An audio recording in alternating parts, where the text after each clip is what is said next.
This is Diego, and this is Barcelona. Diego started off in a 4-2-3-1, then moved into a 4-4-2, and Barcelona kept their 4-2-3-1 classic. We got Joan Garcia in goal as the starter, Jules Koundé, Ronald Araujo, Gerard Martin. In this preseason, he's been playing the defender, whereas last season he was playing the left back. And then Alejandro Balde as the left back. This match we got De Jong and Gavi starting in the double pivot. We got Grow as the number 10, Lamine Yamal the right winger, Rafinha, and then Robert Lewandowski. So this was one of the games where Barcelona had 29 shots on target compared to Diego's 2. And out of those 29 shots, 16 were on target. Barcelona also had a lot of possession, 74%, with 816 passes to 296 for Diego. The pass accuracy of Barcelona was 91%. In this game, basically, what we saw was Barcelona were in the attack between the lines.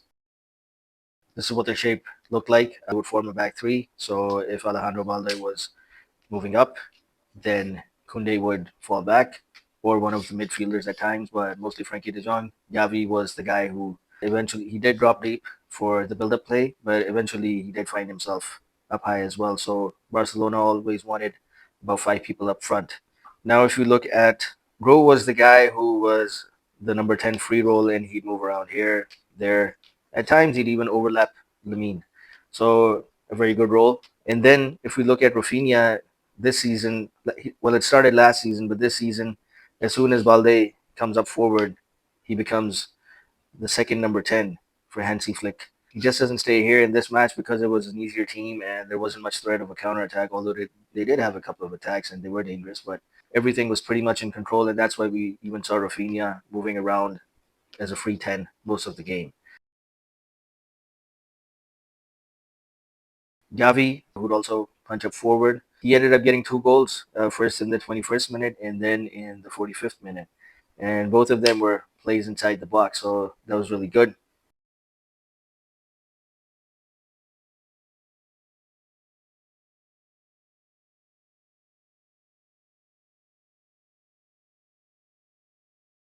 If we look at Grow, when everybody would go in the box, he was one of the guys who would look for space around this area, and he would wait.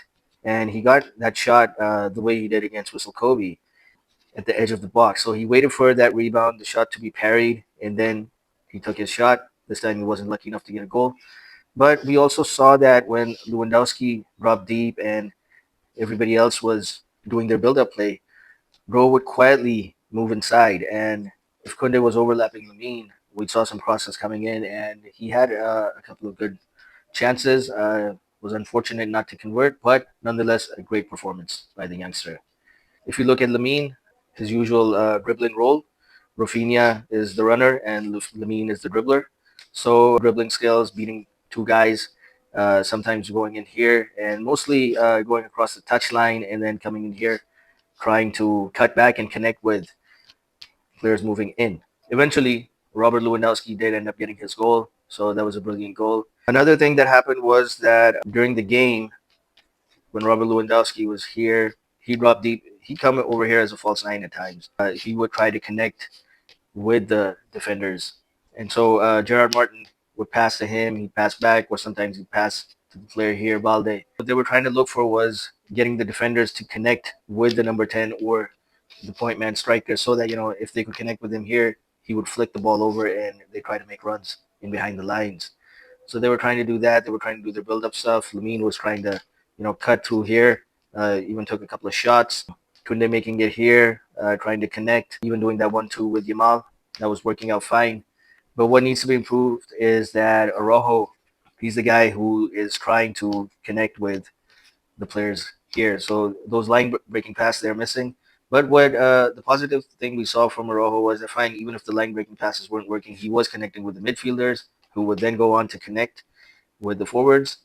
But I saw Araujo do some of the long switches over here like Van Dijk does.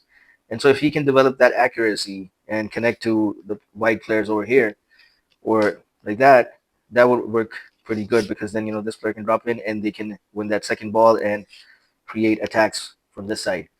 So that's something that needs to be worked on, and it could finally work out during the season. So that would be great as far as attack goes, so that they can bypass that low block of as we saw in this game and what we'll see in La Liga. Most of the teams against Barcelona, they will try to play that low block counter attack. Then another thing that we also saw was that Alejandro Balde, when he at during the advanced stages of the first half, we saw Alejandro Balde tuck in and become a midfielder, and that is when Gavi was up top. So it was Frankie and Alejandro Balde as the double pivot. And so what we saw here, and because Frankie was here and he was sort of acting like a defender, Kunde could also move inside, but even if he didn't want it, that was okay, but fine. This was an area where they were would then counterattack, and they did, but it wasn't successful. We saw Gerard Martin move out wide and become a left winger. So obviously he was still playing as a CB, but he moved out wide and became that left winger.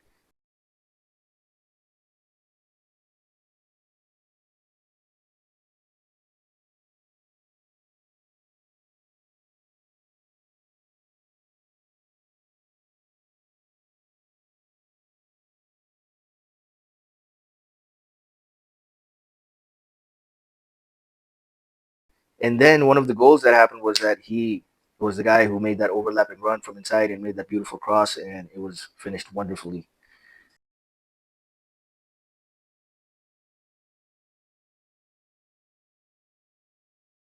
In the second half, everybody got subbed off, and in this game, what we saw was Rashford was the striker. In the first couple of preseason games, he came on as a left winger.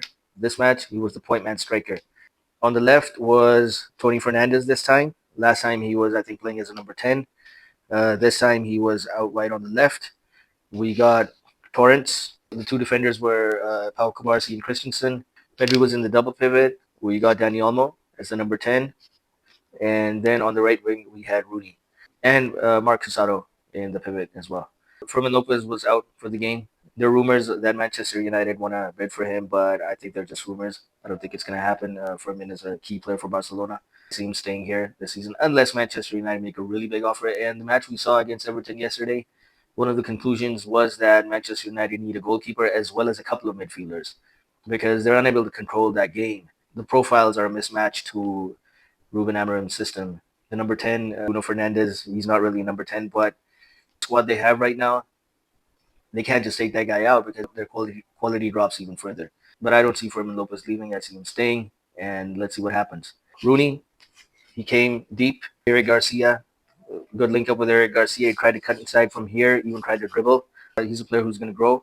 He fits the Barca style really well. The most dangerous thing he does is when he's around this area and then he ends up getting the ball over here.